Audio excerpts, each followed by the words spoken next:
What's up, everybody? Thank you so much for joining in this last day of January 2021. We made it! I feel good already about this year. Up and up. All right, Gary, Thomas, what's going on, guys? I am so happy I'm debuting my new tablet today. So happy with it. A lot clearer picture. Get to play with sounds and things. So I'll be, what's up, Ronnie? Oh my God, you guys are so good to me. Sometimes I worry about the audience for different shows and different things because you just never know. What's up, my girl? My guest is on. Yay, Elizabeth Zerihun. Folks, she is going to give us the knowledge. Can't wait to introduce her to you guys. Indeed, this is going to be a really exciting show. I love diving into topics that I don't know a lot about, and I do all my prep and my research, and me and the guests we talk throughout the week. So I feel like I come somewhat prepared. Mind is open to learn, as yours will be. So, there's been some movement with Soapbox Sunday this past week, so I feel like the energy is already around. Yes. Trying to push this thing forward. Working through the anxieties. I gotta tell you, I was somewhat unsettled earlier this week. You know, I don't know why. Maybe they say Mercury. We're going to talk about Mercury being in retrograde, so maybe the onset of that was sort of bothering me a little bit. But, yeah. What's up, Donna? Girl, I saw your charging crystals on that post the other day. I was like, oh my God, this goes hand in hand with what we're talking about today. Yes, I'm excited. In fact, I bought some stones earlier from my girl at Lucid Healing Company. So I need all the balance I can get in my life. So yeah, really, really happy. Woo! Donna, thank you so much for promoting the show. I really appreciate it. I saw that. Thank you for looking out for me. Yeah, someone actually saw your episode and they had so many questions. I was like, reach out to her. So yeah, thank you so much for sharing your journey. Oh, thank you guys. It's so kind of you guys to be on. Continue to tell people about my platform, folks. That's how it grows. It starts really small, but anything big starts small, right? That's how it goes. So I just got to be willing to just get out there. What's up, Vince? What's going on, folks? Welcome to Soapbox Sunday. I am Jermaine Taylor. Folks, more than ever, we are in search of answers. Solutions, be it in our romance, our career, or to even relocate. It seems that we're always looking for a confirmation that we're heading in the right direction. A divine guidance outside of ourselves, if you will, that sort of assures us that we're going to be on that next level. For many, the stars, the divine guidance of the stars have always been reliable. When one is able to surrender and to just fully give themselves over to the alignment and formation to the galaxy above, it seems the possibilities can be endless. But the question today is, what brings one to such devotion? What are even the origins of astrology? I don't know, but today I have a guest. Elizabeth Zerihun. She's a television writer, and she's an astrologer in her own right that's going to lead us through this heavenly episode of Soapbox Sunday. Hold on, folks. I'm going to get Elizabeth on. We are waiting for Elizabeth. What's going on, Alfred? I see you. What's up, girl? How are you? Hello. I'm good. How are you? I am well, folks. This lovely face here is television writer and astrologer Elizabeth Zerihun. How are you doing, my friend? I'm doing great. You know, it's another great day. Every single day is a great day if you choose it to be, you know? Girl, your voice is so calming, fitting for such a subject matter that we're talking about today. So let's just get to it because there are so many questions that I do have about this whole entire world because I'm fairly new to it, to be honest with you. So I just have a lot of things I want to ask. I'm pretty sure my audience wants to ask you as well. So, as a child growing up, Elizabeth, Hmm. were there early indications that you saw some sort of a home, some sort of a resolution out there in the galaxy, but you just didn't know what it was? So, honestly, no. Wow. Hmm. My parents are very religious, so like Hmm. I grew up in the church. And like my parents are both like Ethiopian immigrants, so like Orthodox Christianity is like a kind of an older form of Christianity. So it's very much so like you go to church every Sunday, like at the break of dawn at 7 a.m. You're there Yeah. till p.m. And like you're like kind of doing your rituals and like your rites, like you're bowing your head, you're like kind of taking in the incense they're burning. So like beyond the world of like religiosity and like I guess, sanctified rituals that you're performing in church. Like nothing in terms of astrology at all. I had any conception of really. Really? So what sign are you? What were your I'm sign when you were Aries? So when you were told that you were an Aries, that didn't pique your interest as a kid as to why you were an Aries? nope. Quite as kept mine either. It was just something I proudly wore. I was like, oh my God, I'm a Scorpio. And Right. I kind of knew some of the attributes of it, loosely, but I'm just a Scorpio. So there wasn't any meaning deeper than just having the label assigned to me because of when I was born. So before we even get to your journey, the origins of astrology, where does it begin? Because it didn't begin here in the United States. What cultures actually fostered it? Okay, so I will preface by saying I'm not an astrological historian, but I do know a little bit about this. Okay. Um, Astrology originated in Babylon, and like Babylon was like, one of the more famous cities in Mesopotamia. And like modern day Babylon, Mesopotamia is actually Iraq. Right. So it started out in Babylon, and then it spread to northern Africa, specifically Egypt, which was under the rule of Greek. The Greek Empire. So, and the Greeks kind of like expanded upon it in their own ways by like developing their own horoscopes and like um, tracking the things beyond weather, because initially like astrology was more or less used to like identify like weather patterns and see like what was like the best times to like farm and things like that, because like around Mm. times like you're like mainly focused on like when you're going to eat next. So it was very of the earth. Exactly, exactly. Okay. Yeah, yeah. And then it spread out a little more to India and China. And like honestly, like India, I feel like has like a really like good system down pat, because like there's some older and like they like track the constellations as they Yeah. move, versus tropical astrology, which is more practiced in the West, is Right. more it's like less about the actual modern day constellations. It's like more rooted in like the olden the older established signs and constellations, if that makes sense. So it was actually a touchstone as to how to govern life here on the earth. Exactly, You exactly, looked up for the answers here at the bottom. Wow, that exactly, makes a lot of sense when you think exactly. about it, because it Yeah. seems like this kind of a symbiotic relationship. So when I think of astrology, it's always in terms of spirituality, in terms of Hmm. guidance. Hmm. And to even get to that place in life, you have to be in search of something. There's Hmm. something in your life that's missing. And when you and I were in prep, you said on your journey, there was something Hmm. that you were looking for that Hmm. guided you to it. You Yeah. mind sharing that with us today? Yeah, yeah, of course. So I believe it was the end of my sophomore year of college. So like Right. basically like right at the halfway point of like my 4 years.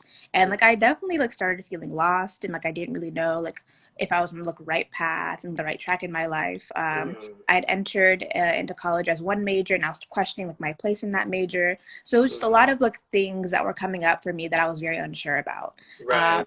Started digging deeper into astrology, just happenstance. It wasn't really like, ooh, I want to learn more about this. Like it wasn't like Mm-hmm. necessarily an intentional like journey. It was more or less like I found one thing that piqued my interest, and I just kept on going with that. Yeah. Uh, so with like my background in astrology prior to that moment, I like known I was an Aries, never fully like resonated with it.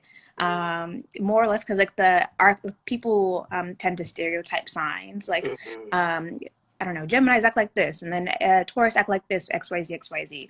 Right. So from Aries, like Aries are very combative people. They're very active. They like to fight. They like to exercise. They like to be physically like Yeah. involved in sports. And like I never really resonated with that, to be quite honest. I Mm-hmm. am more of like a bookworm. I like to sit on a couch for long periods of time, Mm-hmm. like either read a book or write something or like watch television. So like more less like physically active, more mentally active things. Right, right, right. And like as I dug deeper into astrology, I found out that like I had a lot of Taurus and Pisces in my chart as well. And like Taurus Hmm. and Pisces are like, I would say like more spiritually and mentally active. Like Taurus is more like, about like your senses. So Yeah. like enjoying food, like making sure like your body's taken care of, like feeling like basically like luxuriating. Yeah, yeah, yeah, no doubt. That's where the modern stereotype of being a cash potato comes from.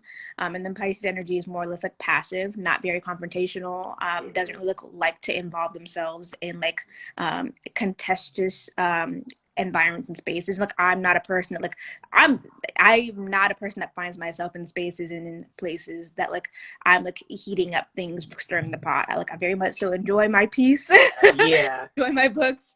So So like did you find, because you were talking about your early upbringings in mhm. Christianity, did you find that you were somewhat compromising that a little bit by diving into this world, or was it something of a Um, compatible piece? so I guess I didn't really like. I wasn't thinking about them as at odds with each other, if that makes Hmm. sense. Because like Right, at right. the time, I was also questioning my space within religion. Yeah. Because I was thinking more or less about like how can I like be of service to myself and like to my Hmm. family and like to the Yeah. space that I've grown up in. Hmm. And I guess I was more or less thinking about astrology as like, oh, this is just an interesting personality typing thing. I didn't think it Sure. was something that was like threatening my relationship to God or religion. Right. Yeah. So with that being said, does one actually, can they replace their religion with their belief in the stars? I mean, can it be, because I've seen a Hmm. lot of people that have just really surrendered to it. And I mean, it's like if the stars aren't telling them to go that way, they will not do it. So in fact, it becomes kind of a religious thing if you think about it. So is that likely the path, or is that just, a case by case issue? So, I mean, I would definitely say it's case by case. Yeah. Can a person replace religion with astrology? I mean, people have done it. So, like Yeah. the ability, like, can a person do it? They can. Hmm. I would not advocate for like putting all of a person's trust and like spiritual, I guess, what is the word I'm looking for? Spiritual asylum. Like I wouldn't put Sure. that only in the stars. I feel like Right. astrology and the stars are like nice for like understanding like the energy of a moment and like what your personality may be like prone to expressing and how it may be prone to Hmm. expressing. Uh, Hmm. but like having some sort of like spiritual solidity, like some sort of foundation behind you, whether that be um, uh, Catholicism, Christianity, like whatever you want to look, or Islam, whatever like, religion you want as a backbone, I fully support that and like would encourage that honestly. Or even if like you're like trying to like separate yourself from religion, like having some sort of like spiritual, solid like foundation, I feel like beyond astrology is what I would recommend. Like so, like what Sure. like I pray to my ancestors and that's how I find my spiritual solidity. If the person wants to do that, then yes, Yeah. but it's more or less about tailoring, no pun intended, um, tailoring like your like spiritual foundation to what you find is best and what Yeah. feels home to you. Sure. So, and I guess with that being said, that's why it's easy, because a lot of the religious types, I come from a very Christian family, and they always ran to the horoscopes every day just to see what Mm. they were saying. So then I always found it interesting how they would wax on one side the belief in ideology and, witchcraft. And I'm thinking, well, this kind of go hand in hand with that. So it was easy for them to Mm. divorce themselves from it when it Mhm. came to their daily horoscopes, Mhm. which Mhm. leads me to my next question. How did the daily horoscopes even come about? Like, why did we used to run to the newspaper or run to, our apps to see, what's going on with our sign for this particular day? Like, when did that all start? Okay, so let me refer to my notes. Get it um, together, girl. No, seriously, because I've always wondered, like, because even my mom growing mhm. up, she used to get the paper just to read her horoscope. Mhm. And I was like, Mhm. where did that whole genre and that whole phenomenon start? Okay, so basically, R.H. Naylor had written out a horoscope for the princess that was born in the 1930s. I believe her name was, uh, apologies. No problem. um, Educate us, girl. We want the right story. so her name was Princess. Boy, it was Well, we'll come back to her name. So yeah. okay. So it was in the early 1930s. One of the princesses was born to the local royal family. Um, Mhm. And R.H. Naylor had basically like written out a horoscope for her, basically saying like at age 7, something big is going to happen for the royal family. Mm-hmm. And just like clockwork, when she turned 7 years old, her uncle had abdicated the throne, and like that kind of like had spent the whole royal family topsy turvy. Right. So, like once people realize like, oh, this person was right, and like let's actually like dig into this a little bit more. That's when like the idea of kind of like the origins of like pop astrology and like getting into like writing horoscope columns for Mm-hmm. publications became a big thing. Really? So it just took one person getting it right one time, and Yeah. all of a sudden it sort of snowballed into the phenomenon that we have today. That is so fascinating. Oh my God. I wish all life worked like that. So, It's honestly I'm a amazing. Scorpio, and I understand my traits as a Scorpio. Hmm. But, it has to do with, the time of the day you're born, when the moon is setting, all that different stuff. But as we get older, do we find that our traits within our sign shift? Or do we pretty Mm. much hold lockstep to the values of what like a Scorpio has? Because I've always known that because I am a Scorpio, I have a bit of a not a vengeful nature, but I will attack. I may not do it as aggressively, but I will attack. And I have to wonder, like, as I get older, does it increase? Do I like relax from it? Like, how does it shift and move through life as we get older, our signs and our traits of our signs? So there's a lot of moving pieces to astrology, and like the deeper you go, the more you're gonna start like I guess unraveling like different portions and parts of yourself and your evolution. So Mm-hmm. like your natal chart, like your birth chart, like that is static. That is who you are. Yeah, yeah. Anthony's laughing because he knows that's true. And like there are elements of yourself that you will see start to kind of like blossom and like unfurl as you get older. But Yeah. also on top of that, there are like different charts. Like there are transits, so like different where like the planets are and like where they're activating your chart. That's kind of like make you kind of like express some elements of your energy versus others. Also, there's Mm-hmm. progressed charts. So like a progress chart basically maps out once every single birthday, like every year you age up, it basically like tracks a day after your actual birth. So like theoretically, like depending on like if you're born early in a sign, so like say you're an early Scorpio, Right. after about 20, 30 years ish, you're going to transition into a Sagittarius like energy. So like it kind of tracks like that. So there are energies, yes. There are energies that will unfurl and like that will make it seem like you are changing in terms of like your personality character traits. So like, there are a bunch of nuances that are always playing on each other in terms of astrology. So So does that sort of like help us further define why certain times in our lives we're more attracted to this person than that person, whereas we didn't have that attraction to that person early on in life because we've grown. Now we have an attraction to this.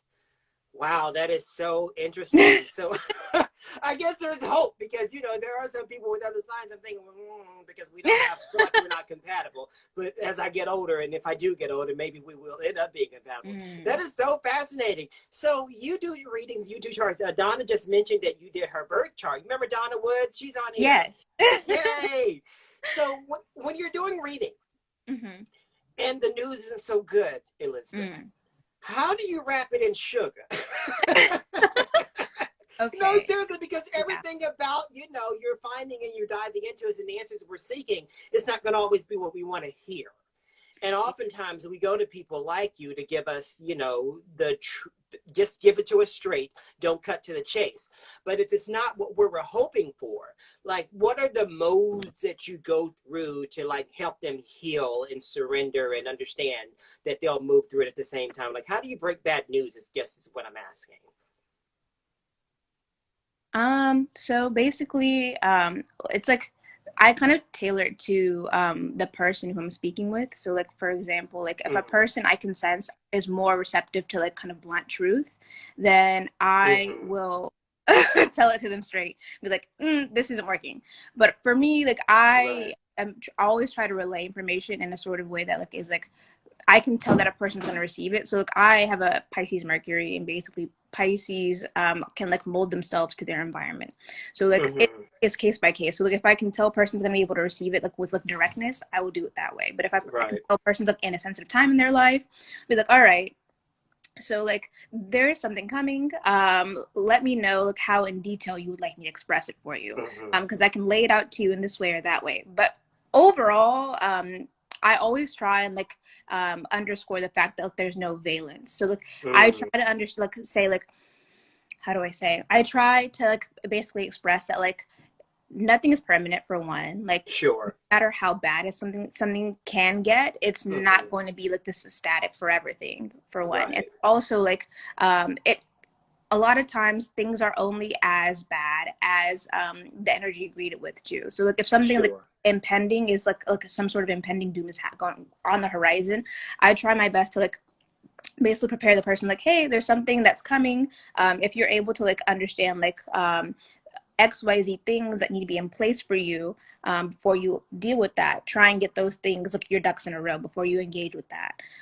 So So this, you offer solutions at the same time, yes, so they yes, don't leave you feeling hopeless. always. Yeah. Oh, yeah. And that's actually better than a preacher. Because sometimes they give you these hellfire damnation, preach sermons. It's like, okay, so where do I go from this? Exactly. You kind of Yeah. feel like, you're at the mercy of just doom without any solution that's, ahead for you. Wow. So when, as you're breaking this bad news and as Mm-hmm. you're getting their reactions and things like Mm-hmm. that, Mm-hmm. and as they're asking you to even unfurl more things about them, are Mm-hmm. you like, do you like cut it off, or do you continue going, or like is there like a cutoff point to where you don't give them too much information, or like how does that process work? Because especially someone like me, if I come to you and you give me a piece of bad news, I'm going to keep diving into more until I hear what I want to hear. Mm-hmm. So do you like give them that tough love at some Mm-hmm. point to let them know this is where it ends, we'll come back? Like how does that process work for you? So I always would prefer to have my clients like direct their readings because like if they're paying for it, I want them to get what they want. Right. If it's catering, I'm like it's a service for them. Mm-hmm. But I always try like if I can tell that we're spending too much time on a specific Mm-hmm. topic or aspect of their chart, Mm-hmm. I always say like I have a bunch more notes prepared. Um, Right. would like me to get to everything before we like dive deeper into this, we can do that. But I'm completely fine with proceeding with how we're going. But I always Sure. know that like it's like up to them what they want to do, but there's always more information elsewhere. Right. Yeah. Now, as with astrology, does Hmm. it help to have an entire holistic way of life, like the breath work, the meditation, Hmm. yoga, healing stones, crystals? Does it all work together? Or can astrology just stand alone and you can just use it as your pretty much primary mode of spirituality? Or does it help to have a holistic life in order Hmm. to get the most out of this, living, amongst the stars? Like, what would you say to that? So astrology can definitely stand alone, but like Mm-hmm. I'm never gonna say that like having breath work or yoga or meditations being a part of your practice um, Mm-hmm. is always gonna help. Sure. So any sort of like additive healing work a person's doing in addition to like astrological work is always Mm-hmm. gonna help. So like I can't even begin to try and like underscore like how important it is to have like a holistic kind of like I guess understanding of like your own body, your own mind, your own Right. spirituality and emotional well-being. Yeah. But like astrology can for sure stand alone. It doesn't like detract from a person's health at all if like they're just only doing astrology to understand because like it's very immersive. Like you can like go Mm-hmm. into like a never with like understanding like different parts of astrology. Mm-hmm. But yeah, so it can definitely stand alone, but like I would encourage people to always try and engage with like multiple different kinds of like healing. Right. Yeah. Because I'm finding now, and I have several friends that are introducing me to the healing of crystals. I actually have a friend who's a purveyor of crystals and the energy that I get from them. But I'm having to learn, as with all forms of spirituality, Elizabeth, that it takes an inward process. I have to be open to it. I can't be closed mind, you know. And I feel like that's with any time you're trying to search for answers outside of your body. You have to be open to another way of receiving what it is that the universe is giving you. And so I feel like that's the biggest hurdle to even approaching something like this. Wow. Now, I've noticed that with, astrology, that it's always transcended generations. My grandmother, as well as my nephew, there is a binding experience in knowing what the stars are saying about you. Why do you suppose that is? I'd say it's just well, like on different ends. So for one, it's like people who like are very much so like trying to like develop their emotional intelligence, like Yeah. gravitate towards like personality typing things. But on the other end of it, it like is enjoyable to talk about like, ooh, this person's this sign. Like, what do you know about? Yeah, It's like it's an engaging way to socialize and like kind of connect with people on like the lighter side of things without getting sure. too deep into it. So like I definitely feel like the cross generational aspect of astrology is just like it's a nice fun way to bond with people, really. Yeah. And it's interesting because right now there's a heightened interest in it with the Hmm. millennials. Hmm. And I don't know why. I mean, who there's no rhyme or reason for what. I don't know if you are a millennial. If you are, I'm sorry. But there's no rhyme or reason for anybody's interest in anything. But I've noticed, and as I was prepping for this interview, the millennials right now, they have a heightened interest for it. Mm. And I just find it to be kind of fascinating because it, you know, if you think about it, on one hand, it can be sort of a dated phenomenon, but it really isn't. Wow. So last night, and even on Friday, I began to feel somewhat, And when you and I talked, you mentioned that Mercury in retrograde is actually beginning to take place. Yeah. And in the back of my mind, I was wondering, is that the reason for this malaise that I'm possibly trying to fight off? And I've heard a lot of other people talk about, you know, this onset, but then, you know, you can project anything as to what's going on in the world. So the whole Mercury in retrograde phenomenon, how did that even happen? Like, what are its origins? Like, how did it start? Wait, when you say how did it start, what do you mean? Like Like when you say Mercury in retrograde, like what, when people started feeling a certain way about something, how was it able to be projected onto the fact that Mercury was actually in retrograde? Like, how did that even happen? Oh, okay. I think I understand. Okay, I think I understand. So Hmm. basically, well, before I even try and answer the question, like I'll explain a little bit about what Mercury retrograde actually is. Please. Mercury retrograde basically is when, well, when a planet retrogrades, basically it appears as if the planet in the sky is moving backwards. So it's an Okay. optical illusion. Right. And generally, retrograde planets are retrograding whenever they're at their closest to Earth. So look, Okay. whenever a person has a retrograde in their chart, it's because that planet is at its closest positioning to Earth. Um, Okay. and Mercury retrograde itself, the kind of like cult phenomenon it has become. It has. And uh, a lot of people, like my friend Scott, she just said it explains why he had a lot of computer issues this morning. But it goes even deeper than technology. You know, it works with us inwardly. So mhm. continue. So it's become this thing. Well, first of all, Mercury retrograde happens the most often out of all the planets. Okay. It happens 3 times a year usually, Right. and like generally speaking, it happens in the same element. So like this year, it's all in air signs. So Mercury is Mm. currently retrograding in Aquarius, and then it's going to Okay. retrograde um, in Gemini, and then it's going to retrograde in Libra at the end of the year. So Mercury retrograde basically is like a time to reassess things, and it is a time where tech issues can happen. So like Sure. definitely Yeah. a theme. Yeah. There you go, Scotch. I Yeah. had two friends literally this past week who like both their laptop screens broke. Um, Yeah.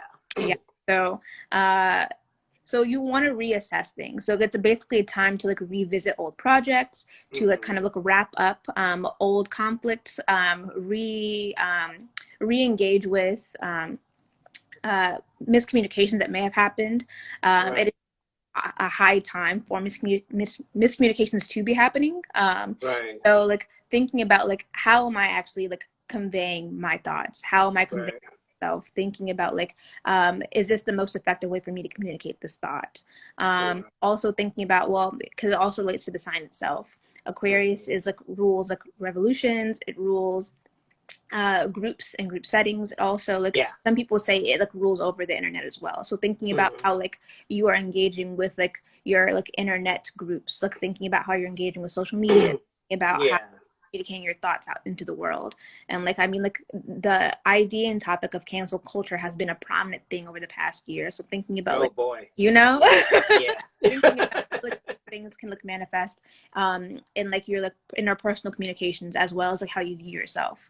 Sure. But like it gets a lot more nuanced the more like deeper you go. So like for example, like a person's chart, wherever they're going to have Aquarius in their chart is like it's going to show more. So for example, a person that may have Aquarius in their 10th house is career, rethinking and reassessing like your relationship to your career and to the public and how your like reputation is being built. So like it gets really really deep into the weeds the more Ooh. Yeah.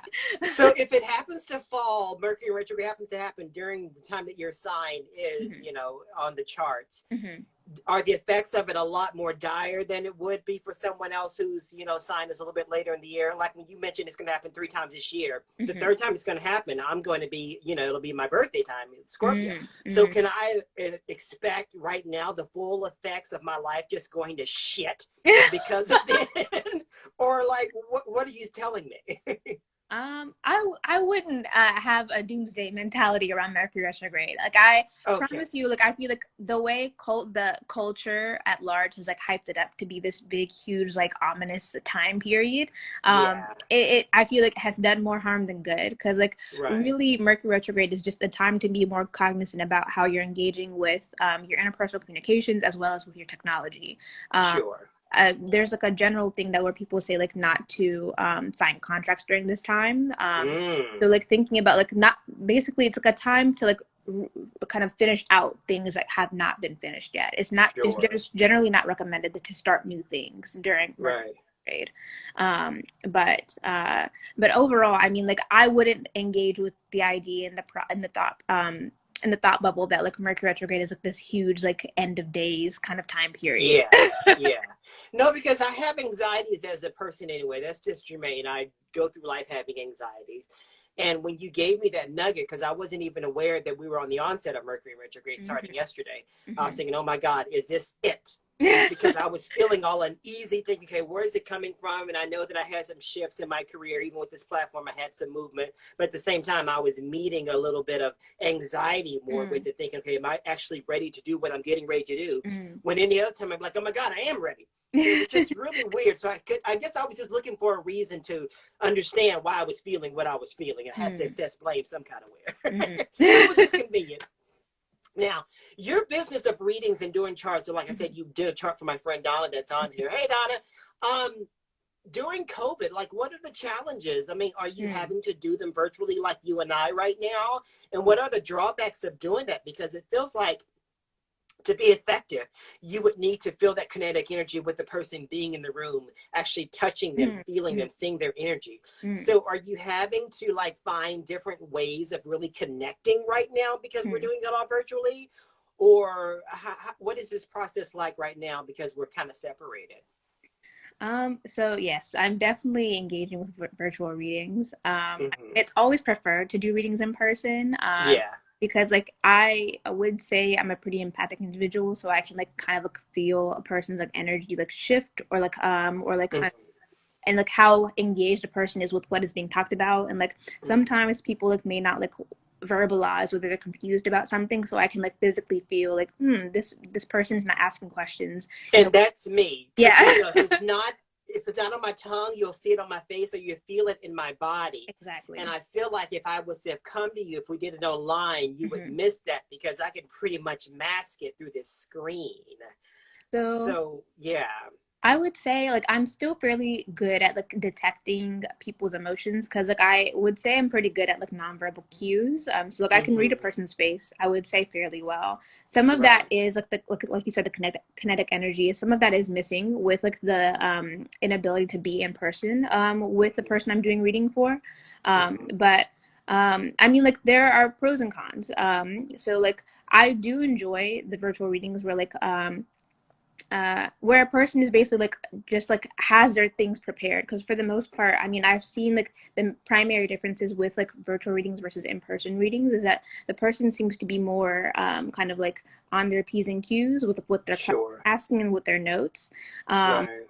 so like because like it's like kind of I don't how do I say, it's like harder to I guess have the ease and the flow, so it's more regimented in that way. And like Mm-hmm. I'm very flexible with whether it's like regimented or not.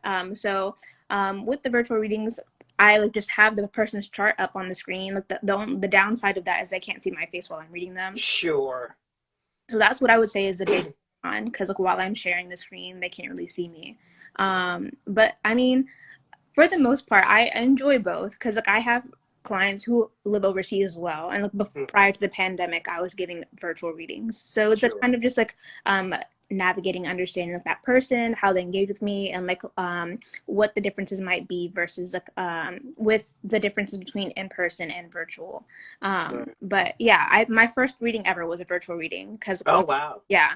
Now, if I was to like be in the market for someone to, read my palm and read my charts on the, continual basis, do I interview the person, or is it more of a referral thing? Like, how would I even find you? Like, I found you through Lorene. Hey, Lorene. And Hillary. and because Lorene and I, we have this symbiotic energy, I knew that when she referred me to you, it would be just like that. And that moment we talked this week, I was like, oh my God, it works. So that's when the stars are aligning, because people, things are just they go in order the way they're supposed to. But if I didn't have the benefit or the luxury of help someone like Lorene, like, what do I just like start surfing the net? Like, how would I even go about that? Because it seems like it's so spiritual. You don't want to just luck upon it. You want to be sort of divinely guided.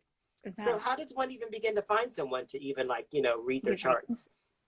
So there are very prominent astrologers, I would say, that exist on Mm-hmm. like Twitter that I found, just like kind of Mm-hmm. like searching around like astrology hashtags as well as Instagram. So I Mm-hmm. mean, like it's really more or less like I would say like how you resonate with like the way they're communicating their thoughts, because like Sure. with us living in like, this digital age and how like a lot of people like are like presenting themselves online as like, Right. kind of look at these like service givers. Mm-hmm. You just kind of like scan and search like, okay, this person is an astrologer. How am I feeling about the way they're presenting their ideas? Sure. Like there's somebody for everybody, I would say. Yeah. Yeah, no Like doubt. the person who engages and like is more interested in a person who's more blunt, those people Mm-hmm. exist online, where it's like these signs are terrible, and Yeah, like no they may doubt. be saying that in a joking manner, but like do you resonate with the person who is like very sarcastic and jokey, who like is giving the service, or do you resonate with more with the person who's like more or less like the stars are here today, the moon is beautiful, look at our goddess, like they look just more or less understand like how you resonate and how you're connecting with people, Mm-hmm. the ones who you find online. I would say I'm a bit harder to find because I have Mm-hmm. been mainly operating through word of mouth. Mm-hmm. um, Mm-hmm. because I have been kind of like reassessing my relationship to social media, because like Sure. this idea of like being kind of this like digital figurehead, where like people are engaging with my thoughts and my images online, Yeah. is like one way, but I've been trying to be more intentional with how like I'm engaging with social media. So I mean, like Sure. if a person does find me through word of mouth, I just consider that like kind of a divine linkage on its own. Yeah, no doubt. No, it's really telling, because you mentioned that, because even with social media, me getting my point of view out there, there's a diet. You sort of have to like balance it. Hmm. Some days you can give it all you got, and some days you got to like pull back from it, because you can sort of deplete yourself too much, and then Hmm. you know because we're such inward people and we feed off of Hmm. people. Hmm. If we always don't get the response that we're looking for, it Hmm. can just be a disservice. Hmm. So it's a tightrope no matter what you're using social media for. So I totally get that. So I mentioned earlier I'm a Scorpio, and this is the Hmm. part that I've been waiting Yeah. for. Not that I'm in the market for love, but if I was, Hmm. who might I be looking for? Because I've only had one relationship. Full disclosure, everybody, Jermaine's only been in one relationship. And he was a Libra. Mm. And I had no idea, what I was getting Mm. into, because this world wasn't even entertained by me then. Mm. So was that ideal for me that I was involved with a Libra? Or was that the reason for all the damn discourse we had the entire relationship? Okay, so what I will say before I answer your question is that compatibility is very nuanced. Okay. So it's always going to be more than just your sun sign. So Okay. yeah, so you have your moon sign, you have your Mercury sign, you have your Venus sign, your Mars sign, and like all of these specific signs have like significance in the way you manifest your personality. So like you are a Sure. Scorpio, but like depending on the rest of your energies, it could incline you to be more interested in Libras or not interested in Libras. Mm, Because like your sun sign is like the projection of your personality, your ego self. Your moon sure. sign is your emotions. So like maybe your emotions were more attuned to somebody who's a Libra, who's an air sign. Yeah. Because typically water and air are not the best combinations, because Scorpio is Yeah. a water sign. Because you get hurricanes. Yes. Because air sign energy, which includes Libra, is more logic based. So thinking more about like, Oh. how can I engage with this person based on like what makes the most sense. And Okay. water sign energy is more emotional, intuitive based. So like, what do I feel? Like what emotions and the things is this person making me feel? So it's a very contrary energies. Wow. Now, Yeah. do I possess any of the sting and the bite that a Scorpio, is known to possess? I mean, is that one thing I can say to be true? Because I mean, I'm not a vengeful person, but if you attack me, I'm gonna make sure you know that you attacked me. I may not do it the most aggressive way, but I will let you know that you stepped on my foot, damn it. So is that the through line of things? Guys, go ahead and send me your signs so we can find out what might be true and what may not be true. So is that pretty much, the through line of being a Scorpio, or is that just pretty much, like Okay. what is it? Because Anthony's saying yes. Anthony knows me. We've been knowing each other since the beginning of time, it seems, at least since New York. So he knows that I have that vengeful nature. I'm a sweet guy, but I just don't like to be screwed with, And so I always end up, "Urgh." So is that the through line about all Scorpios? Because every Scorpio that I've known, even my dad, he's like that. So can I say that, or can we not? So you can definitely. So like Okay. tropical Scorpios, so like Scorpio energy is ruled in traditional astrology by Mars. Yeah. So the only other sign that is ruled by Mars is Aries. That is me. Mm-hmm. um, so whenever you have an energy that's ruled by Mars, Mars can be volatile. It can be. Doesn't mean it is just off top. Because it's very Okay. much so like I am a crusader for what is right, for what is just. Okay. So like if I feel like I have not been given justice in this moment, I will seek it out for myself. That is Hell yeah. My friend Thomas, he said he'd love to hear about Pisces. Now, from what I know of Thomas, he's a very giving guy, very type A brain, methodical, very measured in thought. Is there where pretty much Pisces are, or what?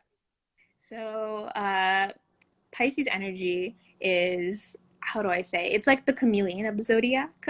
So it's very Mm, much so like able to like connect with people. Like it's very person to person based.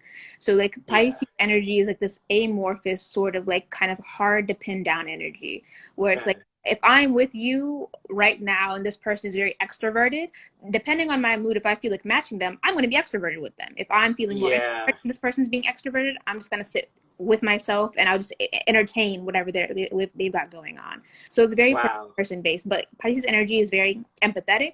So like they are very much so in the lane of like wanting to give some sort of emotional healing to the person. Um, That is very true of him. Oh my God. Okay, let's get to two more. I have a friend who says he lived with four Aries. Can you imagine the energy in that house?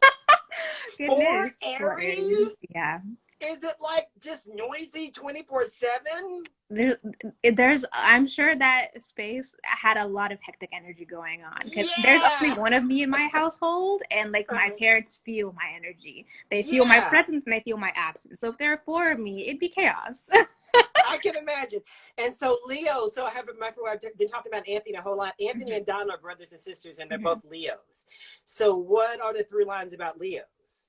So Leo energy, I would say, is one of the most big-hearted, generous energies that exist within the zodiac. They're very loyal to a T, Mm-hmm. and Mm-hmm. they're very much so like wanting to like entertain. So if you're close to them, they're like Mm. wanting to keep you in high spirits. They want to like, Oh my God, Anthony will throw a house party in a minute. If it wasn't COVID, we'd have game night probably this yep, weekend. yep. You are so right about that. And sweet as Shay, I don't know who she is, but thank you for being on. She's a Cancer. What can you say about Cancers? Cancers are some of the most nurturing people that exist. Um, Oh, sweet as Shay, be my friend. I need someone to nurture me. Cancers are also water signs, so it's very good to stay on a Cancer's good side, I will say, because like Okay. Cancer is the only cardinal, cardinal meaning action oriented, meaning active, Mm-hmm. water sign. So it's Okay. very much so like I will go out of my way to take care of myself and those that I love. Um, Oh. yes, but also I will go out of my way to make sure that you are hurt in the same way you hurt me. Now talk about your sign as we bring this thing to a close. Yeah, What of you say course. you're a what now? I'm an Aries. You're oh my God, so you're like you said, wow. So do you find that the traits of Aries prove to be true within your own life for the most part? I would say so. I Yeah. definitely would make sure to kind of underscore with all the mini descriptions I've given of all the signs, it's going to be nuanced based on your moon sign, your Mercury, your Yeah. Venus, your Mars, and the rest of your chart. So Uh-huh. I'm an Aries, but there's a predominance of earth and water in my chart. So I would Okay. say I'm a more relaxed, chilled out Aries. But Okay. in the ways that I feel like I embody Aries energy, I am very much so like kind of fire starter. I do enjoy like starting things up and being out in the world, adventuring. I really do enjoy having a good time because I feel like Aries, like, for the most part, well, I'll say this: Aries are the baby of the zodiac. They're the first sign. They start off the zodiac cycle. So like when spring equinox happens, beginning of March, that's when Aries season starts in tropical astrology. Um, Oh, wow. yeah, so like Aries being the baby of the zodiac is very much so like we're very simple people. If we like you, Mm-hmm. we will give you our time. If we don't like you, we're not going to give you our time. That's true. I And know like that to be true. we enjoy trying out Especially of the things. Aries that's on here. Yes. Because again, we he's very generous with his time with me. yes. Yay! Yeah, and we enjoy trying new things. To a certain extent, a lot of people will experience a lot of their first with Aries because we're very much so like curious about the world. Mm. So yeah, it's a very like childlike kind of warm energy that like you're kind of like being embraced by whenever you have Aries Mhm. people in your life. Elizabeth, this interview has been so freaking good for me. Thank you. I feel like I'm gained and I've learned something because I'm of this so stuff. glad. Oh my God. And I'm so thankful to Lorraine for even leading me to you. Your energy is infectious. And sweetheart, I will revisit you from time to time because I'm going to need as much guidance as I can possibly Got you. get. I got you. Because I feel like the next level is I'm right at the brink of it. And I need as much confirmation as I can possibly find. And I often find it outside of myself. Oftentimes we feel like the answers are inward, but Mm. sometimes you got to find someone who's agreeing with you, Mm. you know, and kind of like Affirmation. straighten you out a little bit. Oh And yes. I feel like you have done that. Thank you so much. Thomas said great stuff. Yay, these are Pisces. Sweetheart, you have a great week. And I'm just grateful that the universe brought us together. Oh, I'm so glad. I hope you have a great week too. Everybody have a safe Mercury retrograde. All right, girl. Thank you so much. And I'll talk to you soon. You Bye. All right, folks, that was everything that I wanted it to be. Thank you so much to Elizabeth Zerihun, and thank you to Lorraine for even introducing me to this beautiful spirit. It was a great interview, and I hope you guys gained something. Stay tuned. Next week is going to be awesome. We're talking to the CEO of Still Austin Whiskey, Mr. Chris Sills. And folks, you don't want to miss it. You want to tune in and you want to watch it live because there will be a giveaway. We're giving away whiskey next week on the Soapbox. Thank you so much, and I will talk to you soon. Bye-bye.